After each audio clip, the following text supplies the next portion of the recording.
Masayang araw po mga ka-PL. Nako, si Joel Villanueva.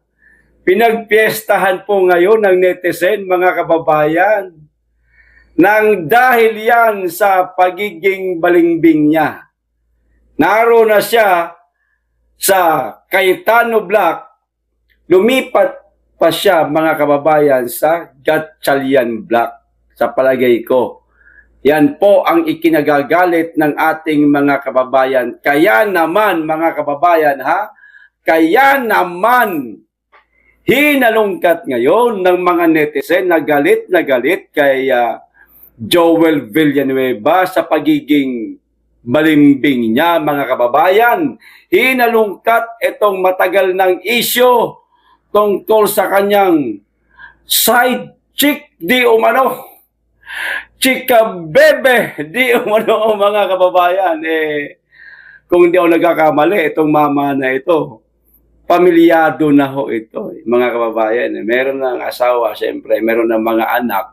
Pero di umano ay naispatan si Joel na mayroong chika bebe. Ayan. Ito po ang video, mga kababayan. Igaganito ko lang ho, At hindi po natin kaibigan ng mainstream media. Baka madali ho tayo ng copyright. Ano ho?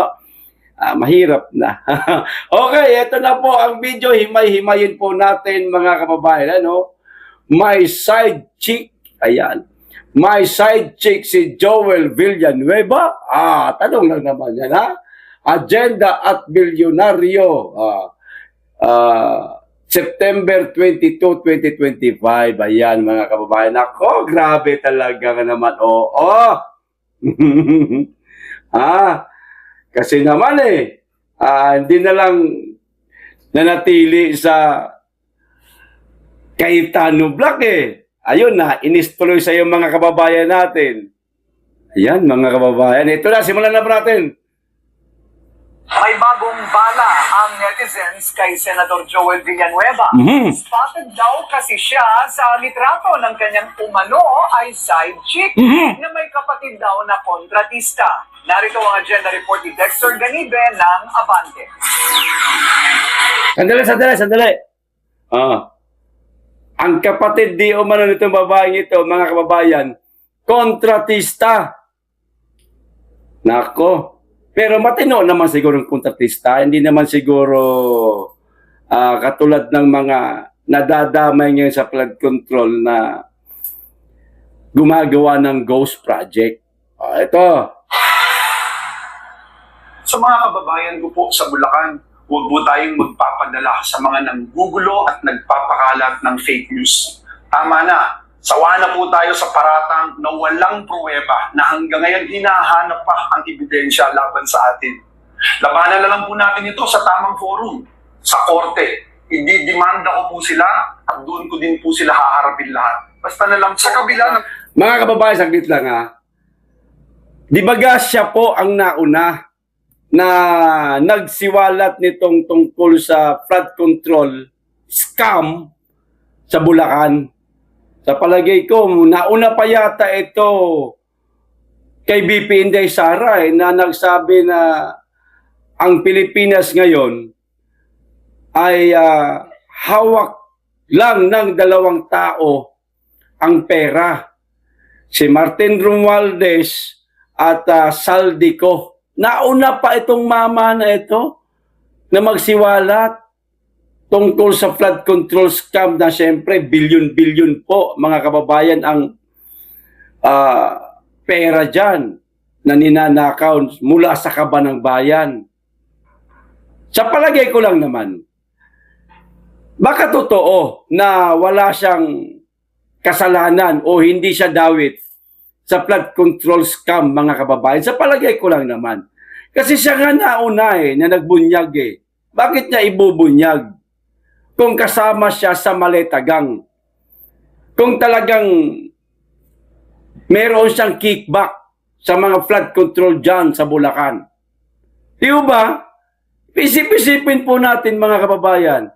Kung alam niyang guilty siya, bakit ako magsasalita tungkol dyan? Hindi ko sasabihin yan. Baka naman yung kanyang tatay, mga kababayan. Baka lang naman ha, hindi tayo sigurado dyan. Kasi kagabi may lumabas po na tawag nito, sal-endi umano ng kanyang tatay na umaabot ng 4 billion. Mantakin nyo yan, 4 billion. Baka yung tatay niya ang mayroong sabit. Ngayon, ayaw niya mapahamak yung kanyang tatay, kaya yun ang naging dahilan para lumipat siya sa Gatchalian Block. Di po ba? O, tuloy. Mga pagtanggi ni Senador Joel Villanueva sa mga paratang sa kanya at sa bantang dadalhin niya sa korte ang usapin, hindi pa rin siya tinantanan ng mga netizen o ng mga taong ayon sa senador ay gusto lang sirain ang kanyang karera sa politika. Ngayon, sa personal na buhay naman ni Tess naman, nakatutok ang spotlight ng social network na Reddit. Ay na. Sa Reddit account na Bulacan Anomaly, nakapost ang larawan ng babaeng kinilalang si Angelica Corporal. Pero ang nakakuha ng atensyon, Angelica Corporal di umano, mga kapamayan ang pangalan nitong babaeng ito. Gandang babae po. Maganda siya. Kung ano nagkakamali, ano yata ito, beauty queen yata ito, mga kababayan. Yun na nga. May pamilya na si Joel eh. Sa bagay, hindi na po bago ngayon yan, mga kababayan. Marami dyan sa kanila gumagawa ng ganyan. Ito pa, isa pa. ay ang reflection niya sa salamin na nasa kanyang likuran. Ayan. Na kung iso-zoom, makikita ang isang lalaking nagsiselfone. Katabi niya sa di kalayuan ng upuan. Ayon sa caption sa post, sa gitna ng gulo sa gobyerno at bahang dinaranas, may isang kababayan sa Bukawi na nakaangat na sa buhay. Salamat sa ating butihing Senador Joel Villanueva. Aba. Isang open secret na umano sa Uy. sabing bayan ng relasyon nila Villanueva at Corporal Nako. na naging lakambini ng Bulacan. Kino-question naman ng upload O, diba? kung paano na O di ba? Lakambini ng Bulacan, mga kababayan. Ito matindi, ang susunod. O yan. afford ni Corporal na makapagbukas ng isang high-end spa, magmay-ari ng condo unit, luxury bag, at mamahaling relo at sasakyan. Isinasangkot din ng Reddit account. Isang lakambini ang mga kababayan, tapos na-afford po yung ganyong klaseng pamumuhay. Pero ang kondo, mga mamahaling bags, mga kababayan, meron pang spa na magarbo, mahal ang datingan, expensive ang datingan ng spa, mga kababayan. Sa isang pagiging lakambini, makakagawa ka ng ganyan, makakapag-negosyo ka ng ganyan. Sa kondo pa lang, hirap na, mga kababayan. Eh. No? Baka totoo nga, na chika bebe niya ito, mga kababayan. Nako po, Joel. JIL. Hindi naman po Muslim si Joel. Para magduwaya. Ibig sabihin, mag-asawa ng dalawa. Hindi ho Muslim yan. Nako, labag po sa inyong pananampalataya yan, mga kaibigan naming taga-GIL. Okay lang sa inyo na ang inyong kinikilalang, ano ba ito, pastor ba itong mama na ito? Ganyan. Merong ginagawang immoral. Wala sa inyong practice yan eh. Bawal sa practice ninyo na magkaroon ng iba. Sa aming mga Muslim, pwede kami mag-asawa kahit hanggang 4, basta kaya naming buhayin. Pantay-pantay. Kung ano merong isa, meron lahat. Kung binigyan mo ng bahay yung una mong asawa, bigyan mo ng bahay yung 4. O kung kaya mo. Nasa practice naming mga Muslim yan. Ito hindi naman po ito Muslim. Bakit mayroong chika bebe? Makati ang ulo. Aling ulo? Ulo sa taas, ulo sa baba. Tuloy, konti na lang. Ang kapatid ni Corporal na isa umanong kontratista ng pamahalaan gamit ang kumpanyang Gercor Solar and Construction. Comment pa ng isang Reddit user, nagtataka siya na kagagraduate lang sa kolehiyo ay nagka-business agad ng wellness spa na nasa Visayas Avenue. Hindi lang ang kontrobersyal na larawan sa kondo na may hawak na aso, nag-share din ang isang Reddit user ng larawang magkasama sina Senator Tess Daman at Corporal sa isang okasyon. Na ayon sa ilang comment, ay kaarawan ni Corporal. Uy! Hiningan natin ang komento si Senator Joel Villanueva, subalit binura niya ang kanyang tugon. Ayun na. Una na niyang sinabi na lahat ng paninira ngayon sa kanya ay bunga umano ng pagbanggit niya kay Congressman Zaldico na sangkot sa budget insertions. Huwag po nating kalimutan. Okay na yun. Okay na yun, mga kababayan. Di ba sa nauna, nagbanggit ng mga insertion na niyan? Tapos, biglang lumabas itong mga di umano'y side chick ni Joel. Di natin alam kung sino po ang nang-ungkat nitong issue ito tungkol kay Joel Villanueva, mga kababayan. Pero ang masakit dito bilang isang membro, ayan, na malalaman na ganito ang ginagawa ng isa ninyo na mga leader, manlalamig ka. Manlalamig ka kasi hindi mo inaasahan na kaya niyang gawin yun. Di ba, mga kababayan, Senator Joel? Ang lupit, ha? Ha? Meron ka palang mga side chick, Senator Joel, ha? Para masaya ang buhay. Di ba? Pampasaya ng buhay yan sa mga lalaki, mga kababayan, ang mahilig mag-side chick. Ayan. May kilala pa nga ako eh. Senador din, mga kababayan. Iba po ang hilig. Hindi po babae. Kundi side boy. Side chick kay Joel daw eh. Side boy sa kanya. Keks ang hilig niya. Nako. Andyan yung video, kumakalat po sa social media. Kung magturo, hindi ho, ganon, hindi ganon. Doon, ganon, hindi ganon. Baliktad. Doon. Pansinin nyo sa mga senador. Hindi ko po sasabihin. Bahala kayo. Pansinin nyo po. Makikita nyo naman yan. Basta magturo siya ganon. Doon. Sabi doon eh. Asa ganon ko. Doon. Kilala nyo yan, mga kababayan. Gusto nyo ng clue? Ito lang po ang clue. Nasa Gatchalian Black. Yan. Tapos, okay? Okay na. Ito pa, isang balita, mga kababayan. Itong naipost po ni Congressman Paulo Pulong Duterte. Kagabi pa to eh. Naantok na tayo, hindi na po kaya. Kaya ngayon ko na lang po ito idadagdag dito sa pag-uusapan natin. Itong resback po ni Pulong, mga kababayan, kay John Vic Remulla. Kasi itong si John Vic, tinawag daw na sabog. Hay o sabog. Si Congressman Pulong Duterte. Ngayon, may hamon tuloy.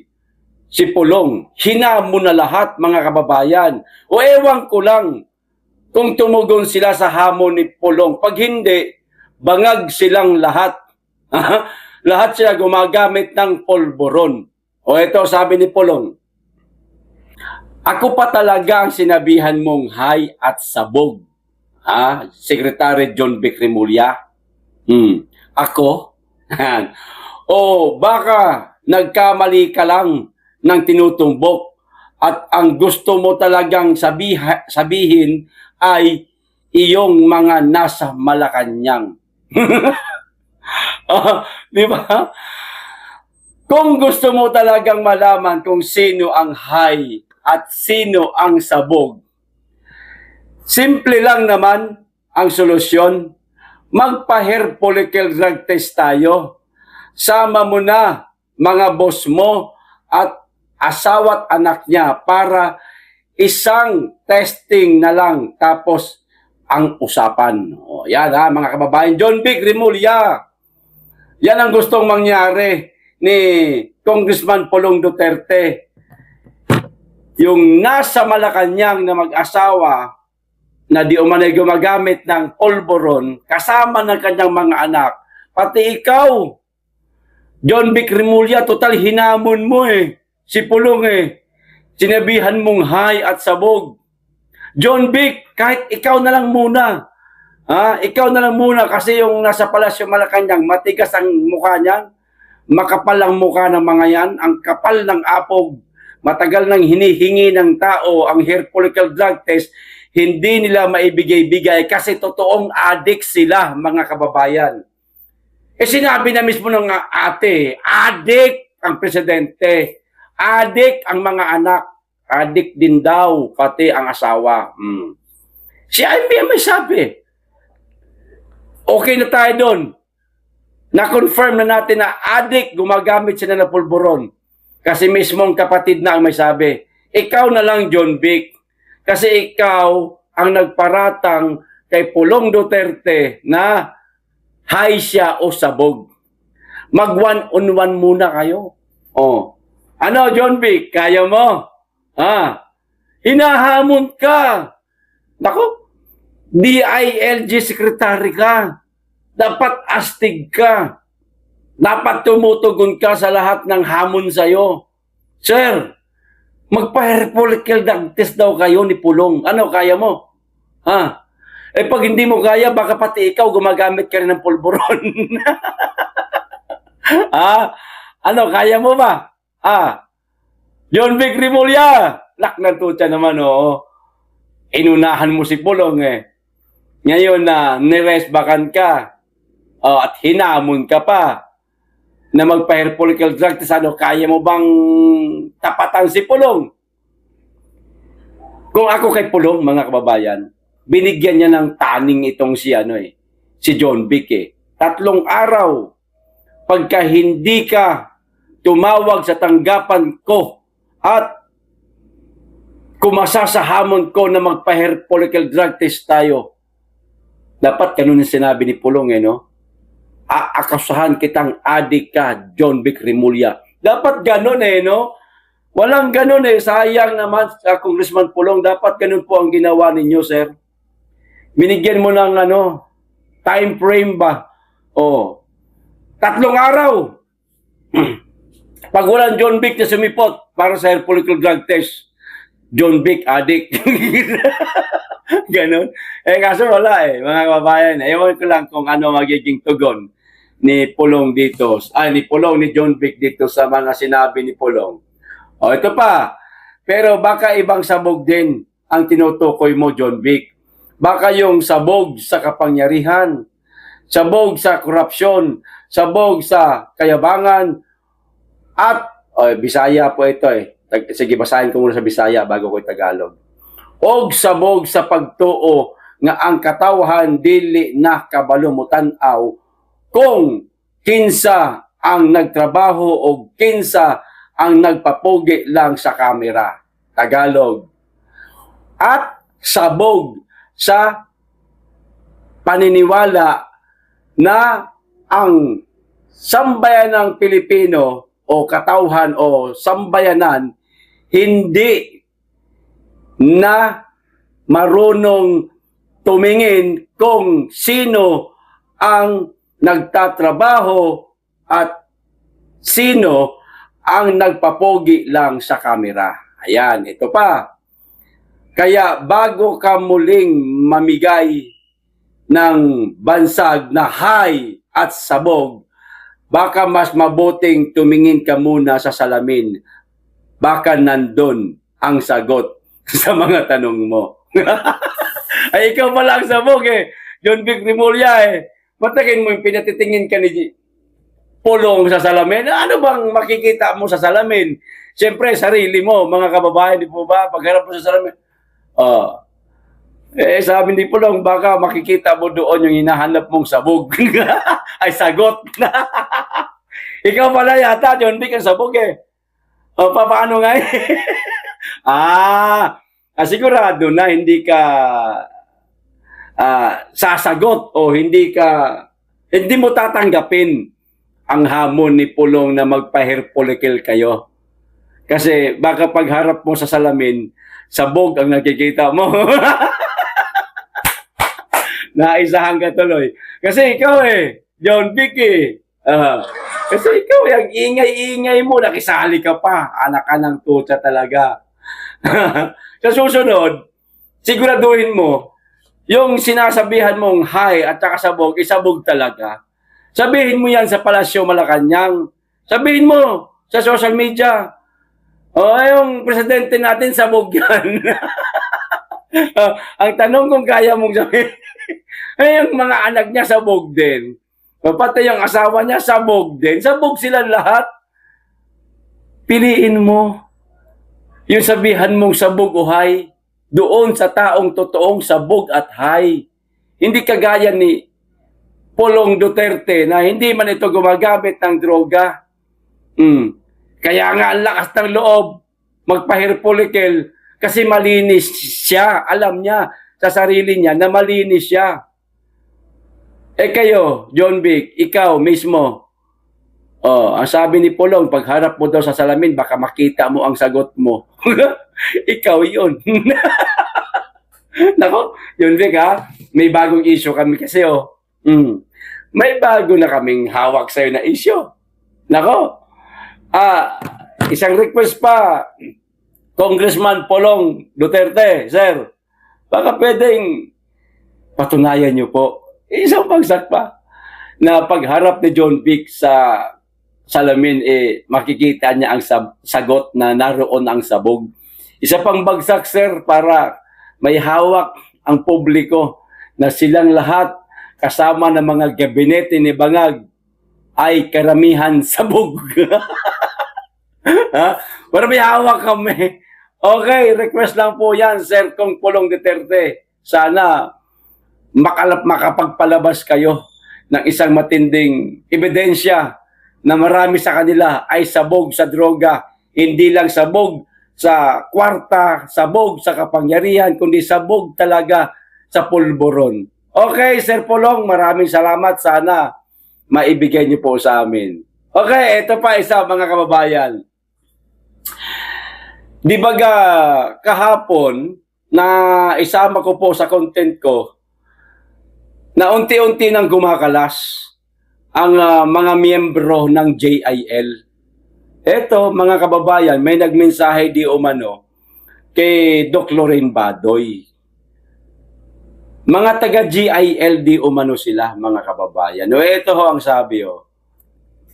My inbox is overflowing with messages like this. So hindi lang isa. Hindi lang itong binabasa ko po, mga kababayan, na mga nag-message kay Doc Lorraine na mga taga-GIL na nadismaya na ngayon sa pagiging GIL member nila at sa kanilang kinikilalang pastor na si Joel o kaya mag-ama na yan.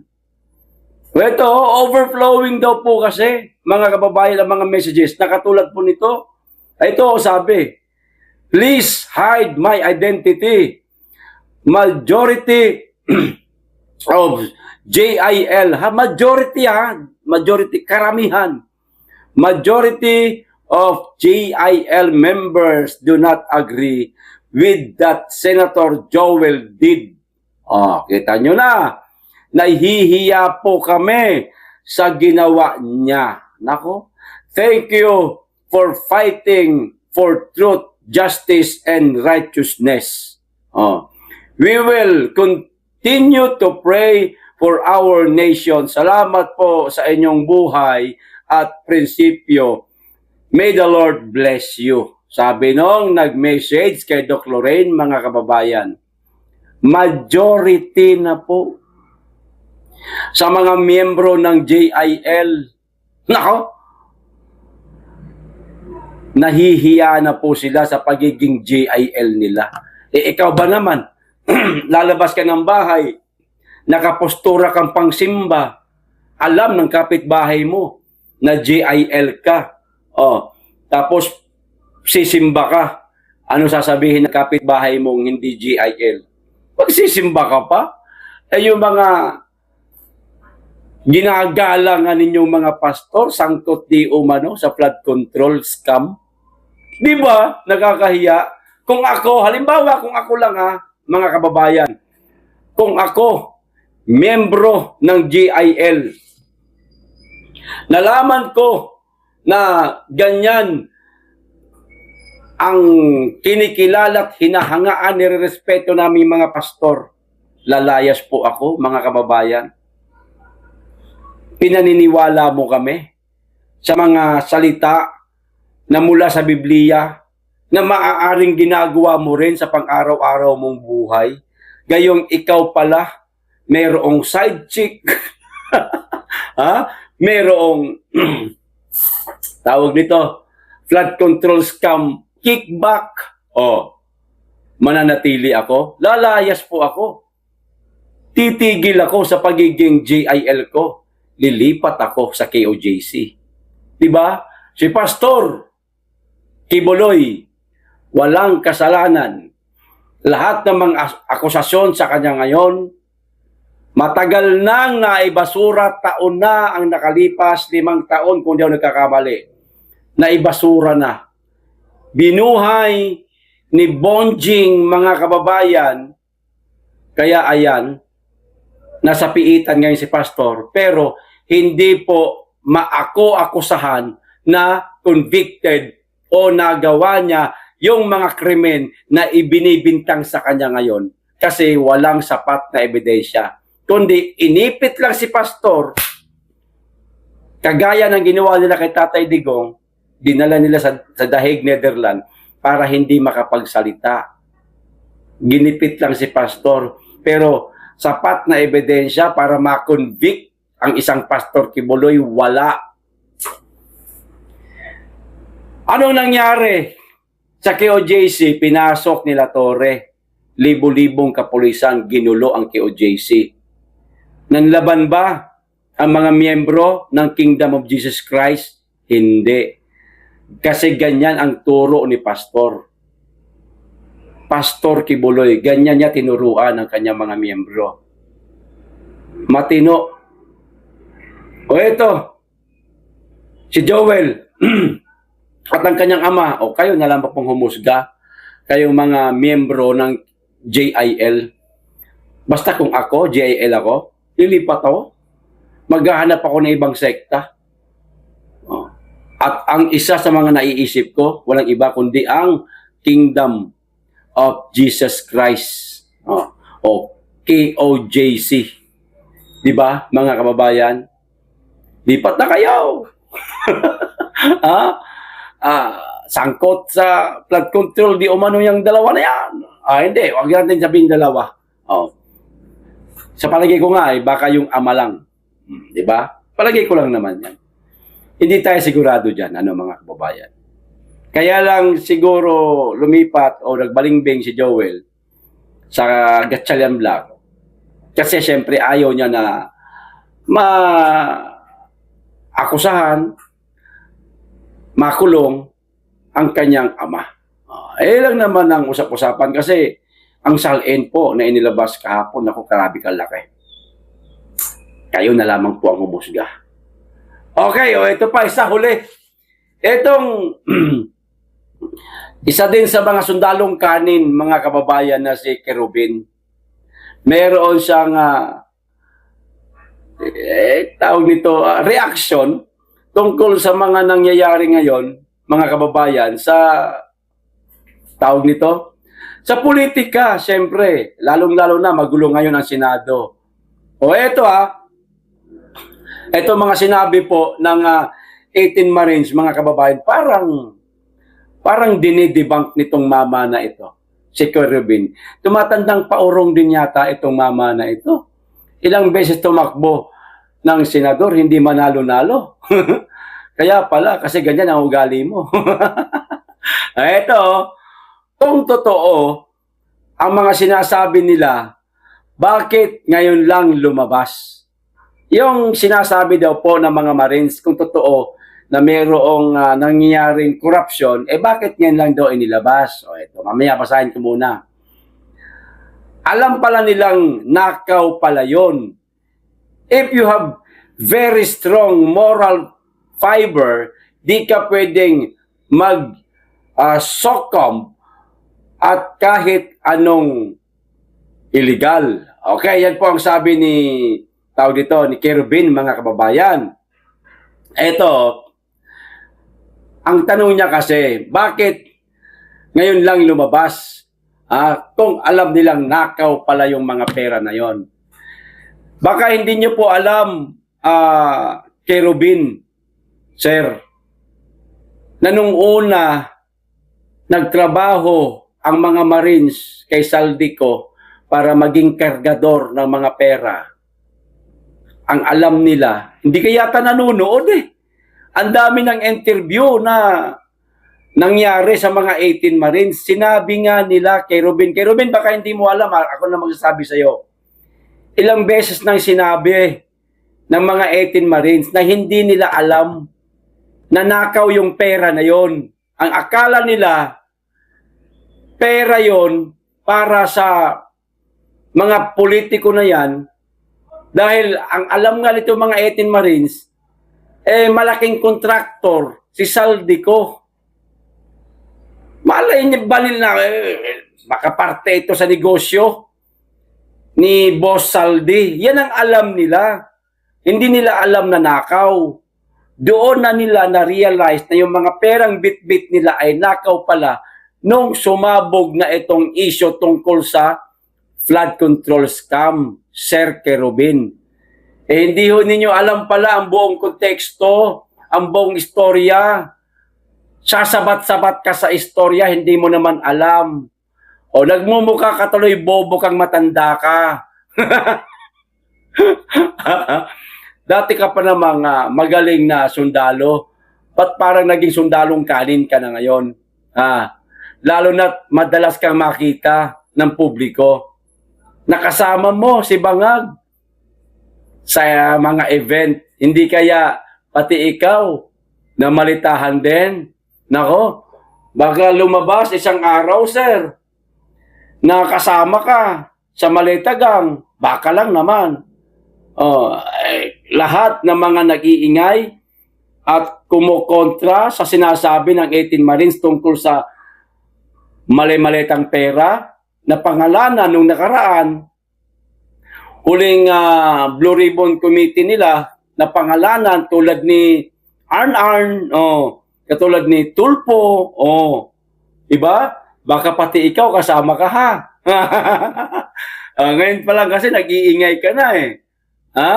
Nako, mag-aantabay kami sa mga panibago pang pasabog ng mga Marines. Baka lumabas ang pangalan mo. Okay? Hanggang dito lang. Maraming salamat. Mag-iingat kayo lagi at higit sa lahat, mahalin natin ang Pilipinas.